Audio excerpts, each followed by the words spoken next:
Today, well, actually yesterday, but we were snowed out, was International Day of Commemoration of the Holocaust, established in 2005 by the United Nations. And the date was chosen as a reminder of the anniversary of the liberation of Auschwitz. And Auschwitz was a concentration camp where not just Jews, but where many people that were,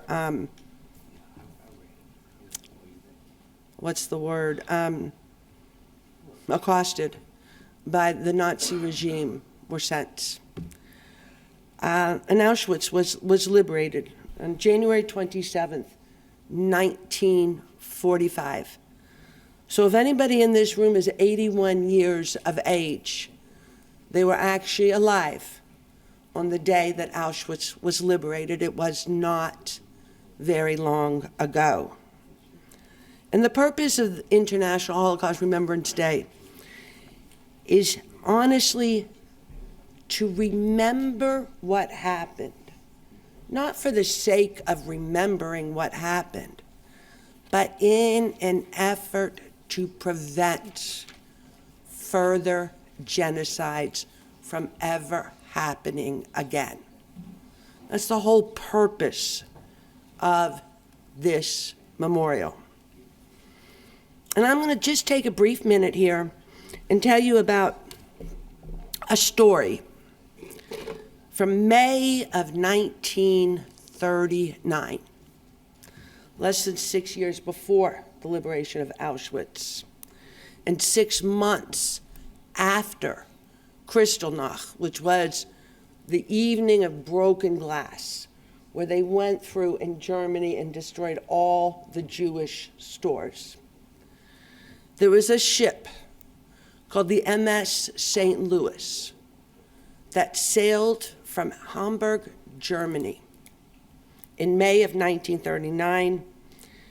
It had 937 Jews on board that ship.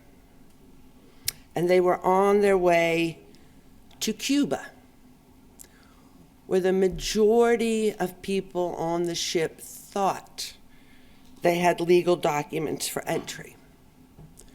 But during the time that the ship was at sea, the Cuban government revoked those documents for entry and refused to let the ship land. And at that time, the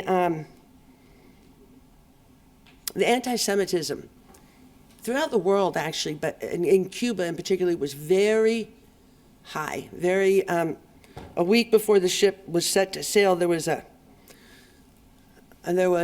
protest with 40,000 people in physical attendance protesting against allowing any immigrants into the country, in particular Jews. They had already allowed 2,500 Jews into Cuba, and they wanted not one more.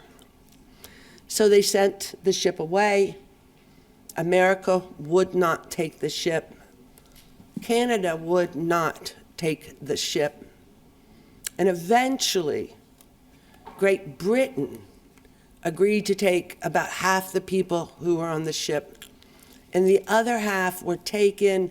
They were split up between like Belgium and Holland and other European countries.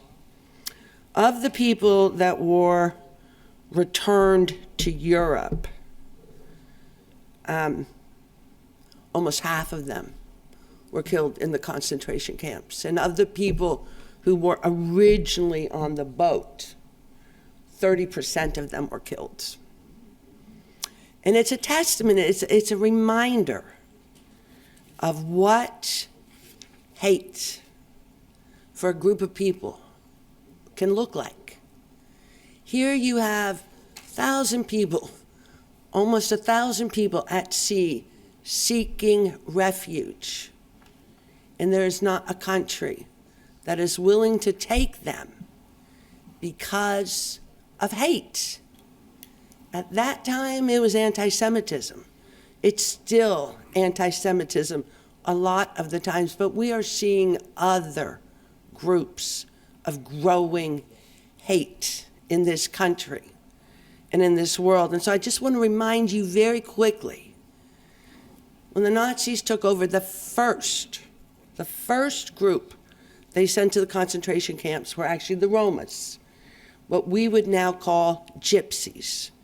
And it's because they were dark-skinned, they were not Aryan. They were trying to build a supreme Aryan race.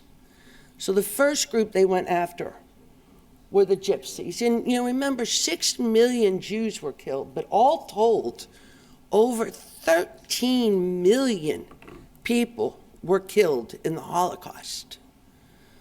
First, they went for the Romas. The next group, they started with the children and then with the adults, disabled people, because they did not meet the criteria for what an Aryan nation should look like. And it was actually as they were euthanizing these disabled children and then subsequently disabled adults that they developed the technology that they used in the concentration camps subsequently on the Jews. After the gypsies, then people with disabilities. The next group they went after, LGBTQ and trans. And I know people think, oh, trans didn't exist before 10 years ago.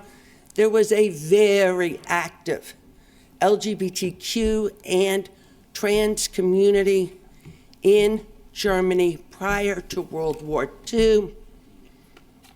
And they were the next group sent to the concentration camps. The Jews didn't come until after that. I am trying to explain there is a chronology, there is a history. We have seen this before. We have, some of us, not all of us because we're not old enough, actually lived through this. This is not that long ago. So the International Holocaust Day of Memorial is supposed to be a warning to all people of the dangers of hatred, bigotry, racism, and prejudice. That is in the guiding document that formed this day. And we still, guys, need to work.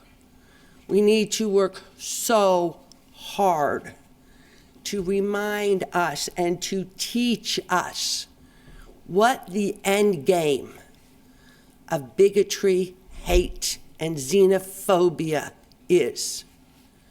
Because those of us who have studied history know it. But as of 2020, guys, 63% of national respondents in this country did not know that 6 million Jews were killed in the Holocaust. So we're not doing something right. We are not teaching people the importance of justice and acceptance and giving it the place it deserves and needs in our society, because it protects all of us. Thank you.